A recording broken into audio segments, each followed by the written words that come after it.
नोटाबंदीनंतर 10 ते 14 नोव्हेंबर दरम्यान ज्या नोटा जितके पैसे जिल्हा बँकांमध्ये जमा झालेले आहेत त्या सगळ्या जुन्या नोटा बदलून दिल्या जाणार आहेत रिझर्व्ह बँकेकडून। तसंच पोस्ट ऑफिसेस आणि इतर जिल्हा बँकांमध्ये 30 डिसेंबर पर्यंत जमा झालेल्या नोटाही बदलून मिळणार आहेत। त्यामुळे नोटाबंदीनंतर बाजार उठलेल्या जिल्हा बँकांना मोठा दिलासा मिळतोय। देशातल्या 371 जिल्हा बँकांमध्ये तब्बल 44,000 कोटी रुपयांच्या जुन्या नोटा जमा झाल्या होत्या। एकट्या महाराष्ट्रात 32 जिल्हा बँकांमध्ये तब्बल 5,228 कोटी रुपयांच्या 500 आणि 1000 रुपयांच्या नोटा पडून आहेत। त्यामुळे नोटाबंदीनंतर बाजार उठलेल्या जिल्हा बँकांना मोठा दिलासा मिळतोय। परंतु याच बँकांच्या आधाराने नोटा बदलून घोटाळा करणाऱ्यांचं काय होणार हे मात्र गुलदस्त्यामध्येच आहे।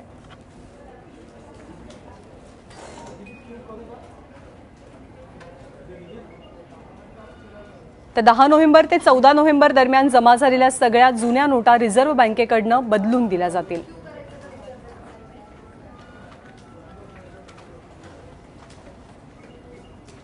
आणि कुठल्या जिल्हा बँकांमध्ये सर्वाधिक रक्कम पडू नये? पुणे जिल्हा बँक 811 कोटी रुपये,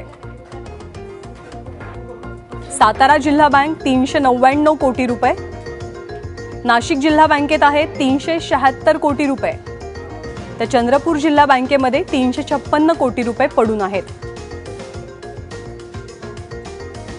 या सर्व जिल्हा बँकांना तिथल्या खातेदारांना दिलासा मिळतोय।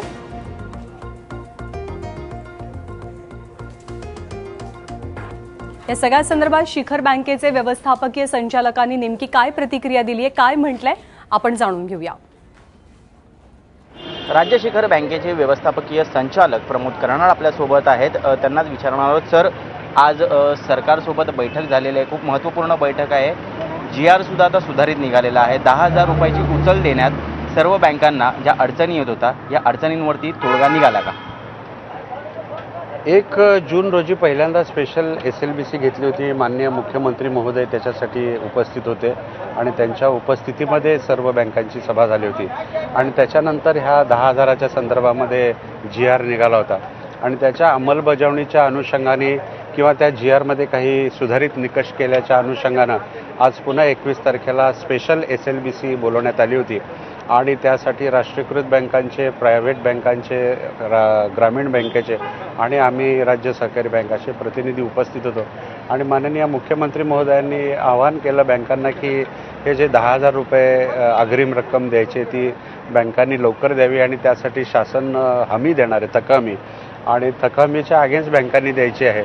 तर सर्व बँकांनी म्हणजे बँक ऑफ महाराष्ट्र असेल, स्टेट बँक असेल, सेंट्रल बँक असेल, सगळ्या बँकांनी सहमती दिली की शासकीय थकहमीच्या अगेन्स्ट 10,000चा अग्रिम कर्ज आम्ही लवकरात लवकर लगेच सुरू करू द्यायला असं सहमती झालेली आहे। एक आठवडा उलटून गेलेला आहे, त्यानंतर आता GR सुधारित निघाला। काय नेमक्या अडचणी बँकेसमोर येत होत्या जेणेकरून हे 10,000 रुपयाची उचल देण्यास बँका असमर्थता दर्शवत होत्या? नाही, उचल देण्यास असमर्थता असं काही नाही होतं की मुख्य म्हणजे काय आहे की आता जिल्हा बँकांना काही अडचणी होत्या कारण 31 जिल्हा बँकांमध्ये 10-12 जिल्हा बँकांची आर्थिक परिस्थिती थोडीशी कठीण होती। पण आज एक अतिशय आनंदाची अशी बातमी आहे की आजच आमच्याकडे गॅझेट आलेलं आहे गव्हर्नमेंट ऑफ इंडियाचं की ज्याच्यामध्ये ह्या नोटबंदीच्या काळात स्वीकारलेल्या ज्या नोट्स होत्या त्या जिल्हा बँकांना डिपॉझिट करायला बंदी केली होती। तर 7 महिन्याच्या कालांतराने आज ह्या नोटा स्वीकारण्याचं नोटिफिकेशन निघालं आहे। तर त्याची अमाऊंट सर्व या ज्या राज्यातल्या 31 जिल्हा बँका आहेत त्यांच्याकडे असलेल्या एकूण जिल्हा बँकेच्या ह्या नोटबंदीच्या काळातली जमा केलेल्या नोटांची रक्कम येते 2,771 कोटी।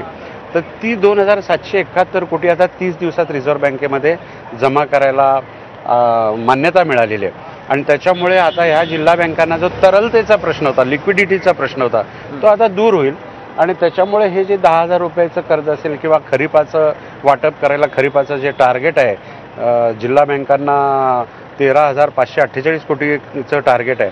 तर हे टार्गेट कंप्लीट करण्यासाठी जिल्हा बँकांना ही कॅश जी रिझर्व्ह बँक स्वीकारणार आहे त्याची मोठी मदत मिळणार आहे। या परिस्थितीत आता राष्ट्रीयकृत बँका असतील, खाजगी बँका असतील यांच्याकडनं मदत घेण्यात यावी असंही मुख्यमंत्र्यांनी सांगितलं होतं। तर ती नेमकी जी सगळी यंत्रणा आहे ती कशी राबवली जाणार?